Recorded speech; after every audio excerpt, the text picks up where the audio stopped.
It was a warm afternoon, the kind where the air shimmered above the asphalt and traffic moved lazily under the heavy sun. Daniel was behind the wheel of his sleek black sedan, the windows rolled up, the air conditioning humming softly. He was heading home after a long meeting at work, his mind heavy with deadlines, numbers, and plans. To him, it was just another ordinary day, the kind that blended into the thousands before it. But as his car slowed to a stop at a red light near one of the busiest intersections of the city, his eyes drifted toward the sidewalk. A figure stood there, moving between the cars lined up at the signal. It was a beggar, holding a small paper cup, approaching drivers one by one, asking for change, for food, for anything they could spare. Daniel had seen this scene countless times before. Sometimes he gave a coin or two, sometimes he pretended not to notice. Today, he was tired, distracted, and didn't feel like dealing with it. He turned his gaze forward, waiting for the light to change. But then, something made him look back. The beggar was moving closer, weaving through the narrow spaces between cars, slowly making her way toward his vehicle. And then she was there, right by his window. She lifted her hand slightly, showing the cup, her lips forming silent words, her eyes pleading. Daniel sighed, reached into his pocket for some loose change, and pressed the button to roll down his window. The glass lowered with a soft hum, letting in the hot city air. He was about to drop a few coins into her cup, without even really looking at her. But then, for the first time, his eyes met hers. And in that single second, his entire world froze.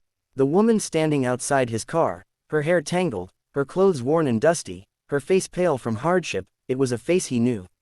A face he could never forget, no matter how many years had passed. It was her, Emily. Daniel's heart slammed in his chest. His breath caught in his throat. The coins slipped from his fingers and clinked against the side of the car door.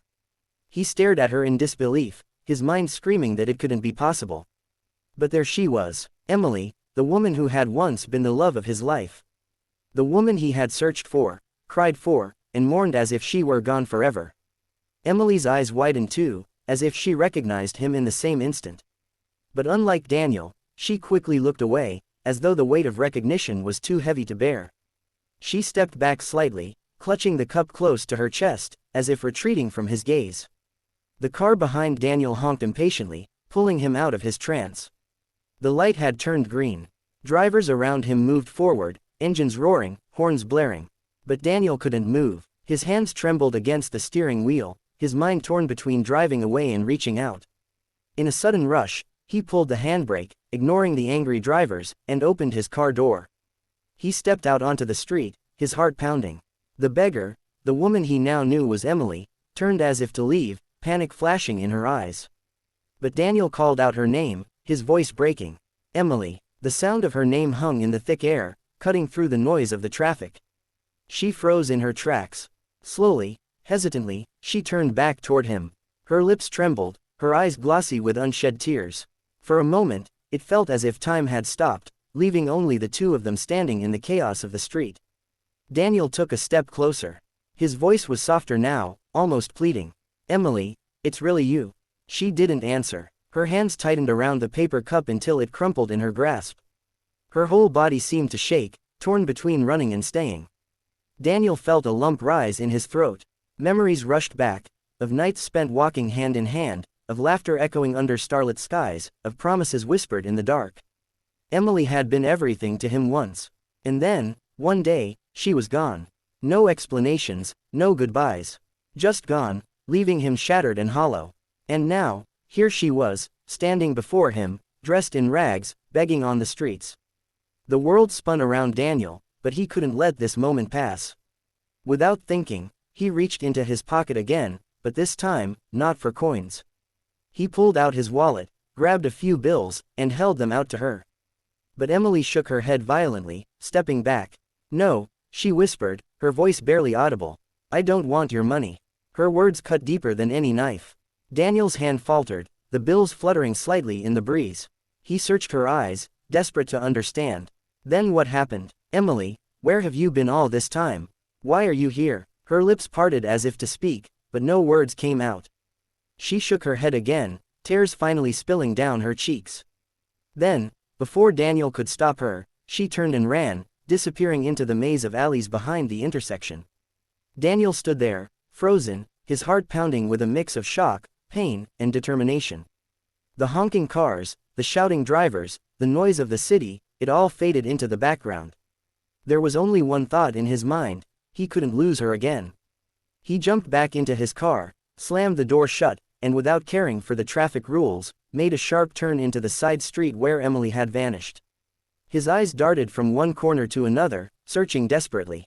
But she was gone. That night, Daniel lay awake in his bed, staring at the ceiling.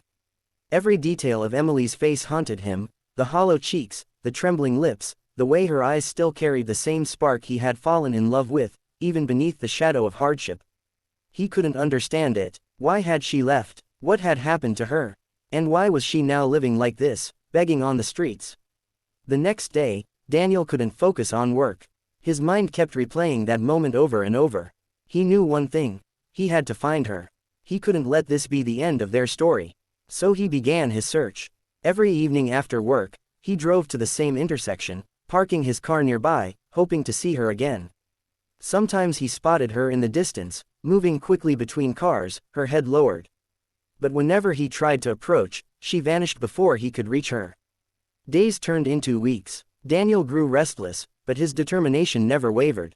Finally, one evening, as the sun dipped below the horizon and the city lights flickered to life, he saw her again, this time sitting alone on the curb, her paper cup beside her, staring blankly at the ground. Daniel parked his car a little further away and walked toward her quietly. His heart thudded in his chest with each step. When he reached her, he stopped a few feet away, not wanting to startle her. "Emily," he said softly. She looked up, her eyes wide with surprise and fear. "Please," Daniel continued, his voice trembling with emotion. "Don't run this time. I just want to talk." Emily's shoulders sagged, her resistance crumbling. She nodded slowly, her eyes brimming with tears. Daniel sat down beside her on the curb, ignoring the curious glances of passers-by. For the first time in years, they were side by side again. And in that fragile moment, everything else in the world faded away.